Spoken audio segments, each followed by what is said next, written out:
Hi, it's Nicole. We're at the end of 2022. I spent some time this week looking through all 86 books I read this year and put together a list of the best. In this video, I'm going to give out Nicole's year-end book awards.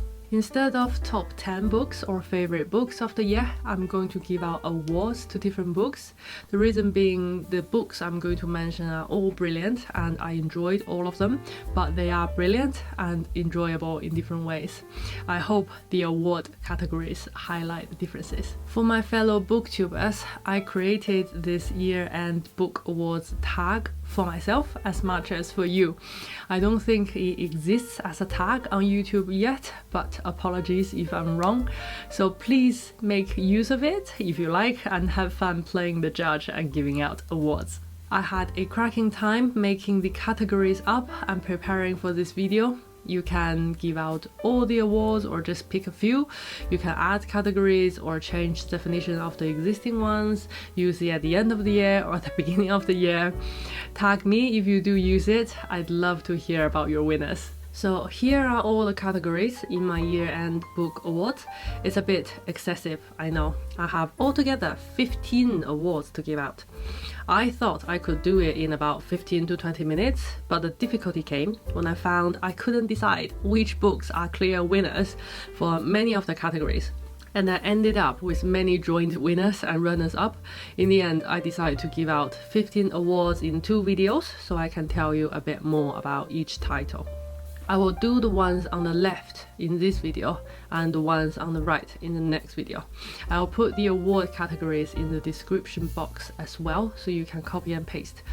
Again, do leave me comments or tag me. I'm excited to know your winners. I will explain a little bit about the criteria for each award if it's not straightforward, and then I'll announce the winner and some of them the runners-up. I will give a brief summary for each title and tell you why I love it. Number 1, favorite children's story. This award is for stories written for children or with young protagonists. The joint winners are My Grandmother Sends Her Regards and Apologies by Fredrik Backman and When Hitler Stole Pink Rabbit by Judith Kerr. My Grandmother Sends Her Regards and Apologies is the adventure of the 7-year-old Elsa delivering her grandmother's messages to her family and neighbors and to build bridges among lonely people. I love the cozy family theme. Elsa's relationship with her dad and with her stepdad is especially sweet.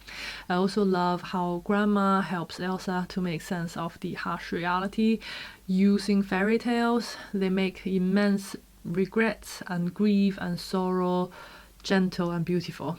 I can tell the author had great fun making up stories within the story, and the novel is both chaotic and tender.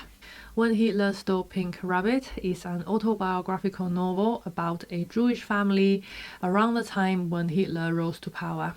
The author and her family had to flee Germany and move from country to country in order to live when she was a child.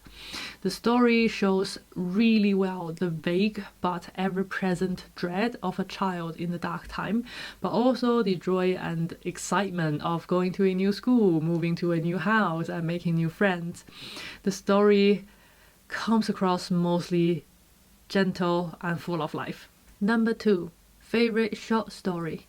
The joint winners are The Garden Party by Catherine Mansfield and The Awful Reason of the Vicar's Visit by G.K. Chesterton. These two represent 2 types of short story, in my opinion. The Garden Party is a very simple story on the first read. While Laura, a young woman, and her family are preparing for the most extravagant garden party, a man is killed in a nearby village, a poor village, and Laura wishes to stop the party as a result, but she is overruled by her family. So she goes to the dead man's house for a visit after the party and comes back with some new understanding about life and death. It's a small story, but there are a lot of symbolism and allusion to Greek mythology and biblical imagery. There are a lot of depth to this small tale. The awful reason of the vicar's visit is nothing complicated in terms of symbolism. It's just a cracking good story, a hilarious page-turner, and a crime thriller with an incredible twist at the end. The narrator is just going out to have dinner with some friends when an old village vicar knocks on his door and tells him about a crime. Could the narrator please come and help him? Otherwise, an innocent man will be in grave danger tonight. Number 3. Favorite world literature. This award is UK-centered, apologies for that, this is just where I live. My winners are books translated into English, but you can include books written in your mother tongue, but by authors from another country. My joint winners are A Very Old Man with Enormous Wings and The Nutcracker and the Mouse King. Coincidentally, both titles are children's story. A Very Old Man with Enormous Wings doesn't read like a children's story, but it is subtitled A Tale for Children. I think it's a bit dark and disturbing for young minds. A Very Old Man with Enormous Wings was written in 1968 by Colombian author Gabriel Garcia Marquez. Obviously, I heard of 100 Years Solitude by the same author, but so far I had not the courage to touch it because partly I heard it could be confusing, a lot of the main characters share the same name, and partly because it's translated.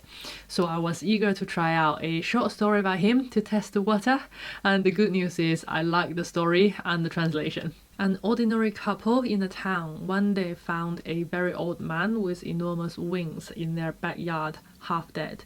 What would they do with the old man, and how would the town react? Quoting Professor Foster, there is a Christian message to this short story. On one level, the story asks us if we would recognize the second coming if it occurred. And perhaps it reminds us that the Messiah was not generally acknowledged when he did come. The angel doesn't look like an angel, just as the king didn't look like a king, certainly not like the sort of military ruler the Hebrews had expected. Does the old man choose not to fly? Has he been reduced in power and appearance purposely? The story never says, and in its silence it poses many questions.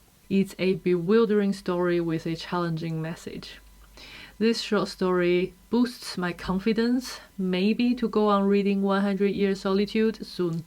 The Nutcracker and the Mouse King was written in 1816 by Prussian author E.T.A. Hoffmann.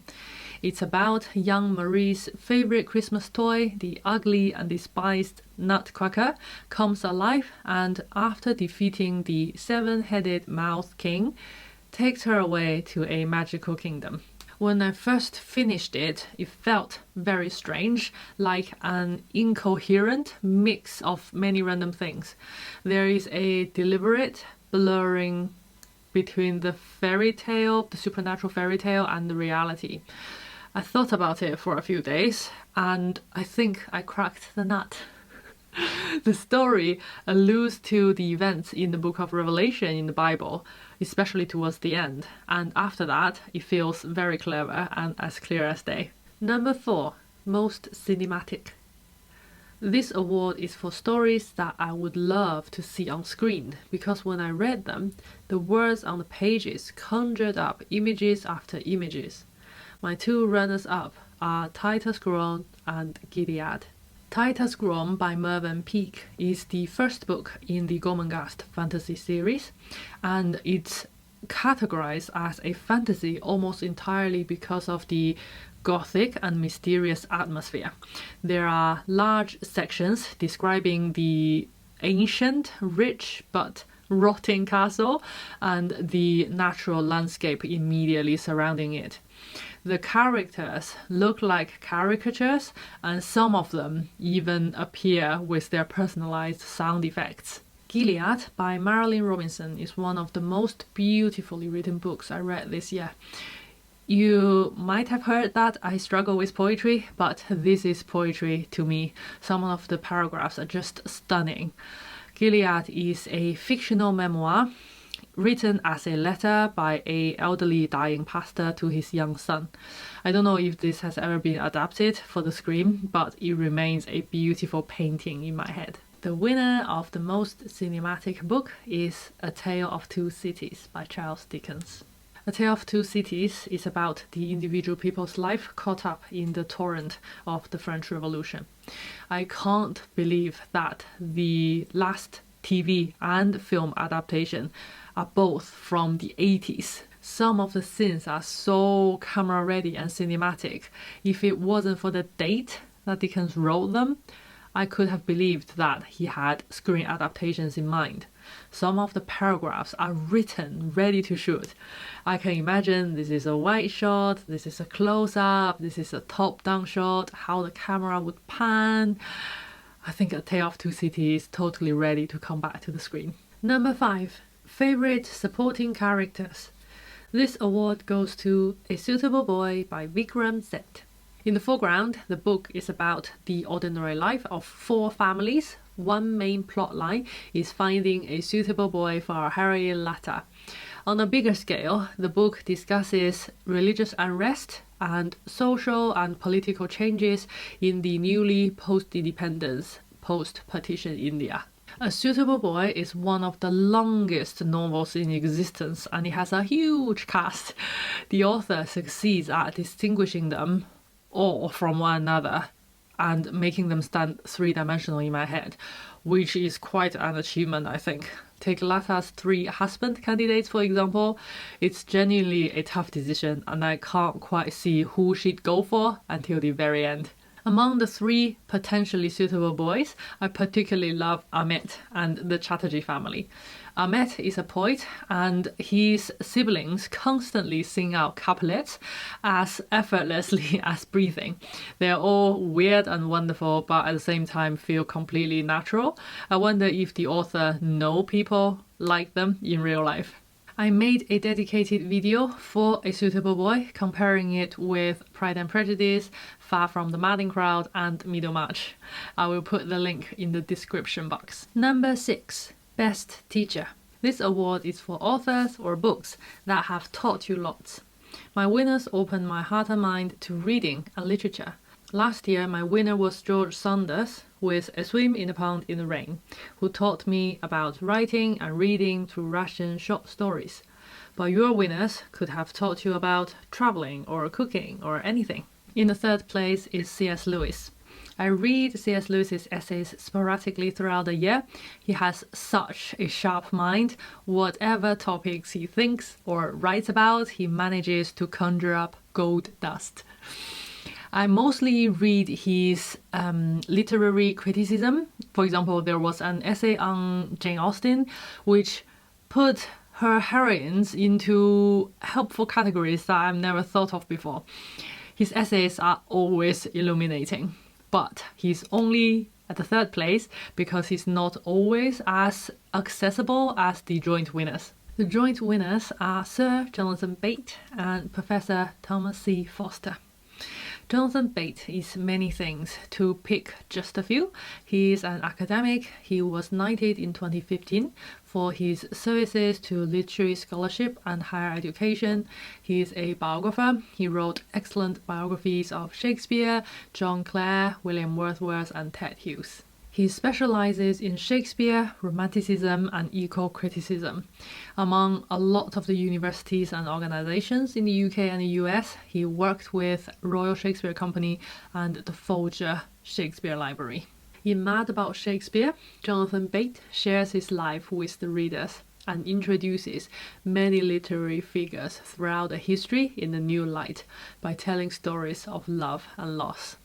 It instills in me a desire for Shakespeare and for reading classics in general. Thomas C. Foster teaches me more the technical side of reading. Foster has been an English teacher for decades. He teaches university students contemporary fiction, drama, and poetry, as well as creative writing. I learned a lot from his How to Read Literature Like a Professor. I love how he explains things plainly and genuinely wants me to understand. He's very knowledgeable, but more importantly to a student, he's very experienced in communicating that knowledge. I'm sure that comes with him having been an English teacher for many years. The book equips me to venture out into the literature world on my own. Number 7. Favorite audiobooks. Every single audiobook I listened to this year has been of high quality. My judgment for this category leans more on narrator's performance and the listening experience rather than the story itself. The audio aspects have to much enhance the overall reading experience to be included in this award. I had such a hard time deciding which is my favorite audiobook. I have 5 on my short list.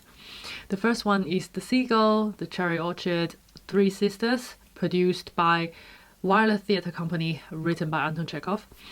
The productions really bring the stories and the characters to life. In my humble opinion, they did a better job than the people who produced the BBC radio Shakespeare. I wondered so much at the acting and production side of the audiobook, I sometimes lost track of the story itself. The Wireless Theatre Company produced quite a few Audible originals and other audiobooks. I can't wait to hear more from them. You can check out their works on their website. I will put the link in the description box. The Lost Spell is a poetry collection about nature written by Robert Macfarlane. The audiobook is narrated by Yasa Daly Ward, sorry if that pronunciation is wrong, Johnny Flynn and Julie Fowles. While the book has stunning watercolor illustration, the audiobook has incredible sound design. Along with the voice of the narrators, you can hear the sound of the animals, the sound of the wind and the water. The whole audiobook is only about 40 minutes, but I had it on loop and listened to it at least 5 times in one go. My favorite in the collection is a poem about the hare. The way the narrator reads it, it just sounds like a hare hopping across a snow-covered field at night. It's a very positive poetry experience. Winnie the Pooh, written by A.A. Milne, narrated by Bernard Cribbins. It's a unique challenge to do voice acting for an animal character because animals don't speak in real life, so we can only imagine what they'd sound like.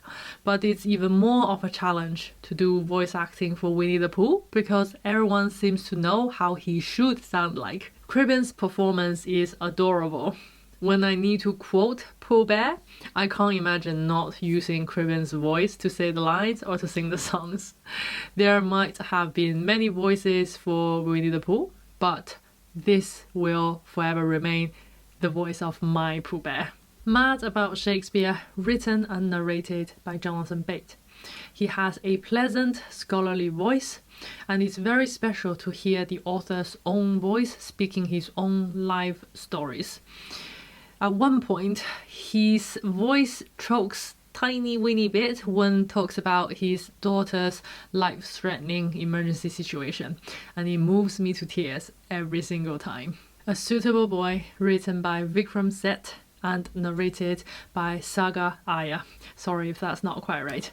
The audiobook is 69 hours and the narration is fantastic.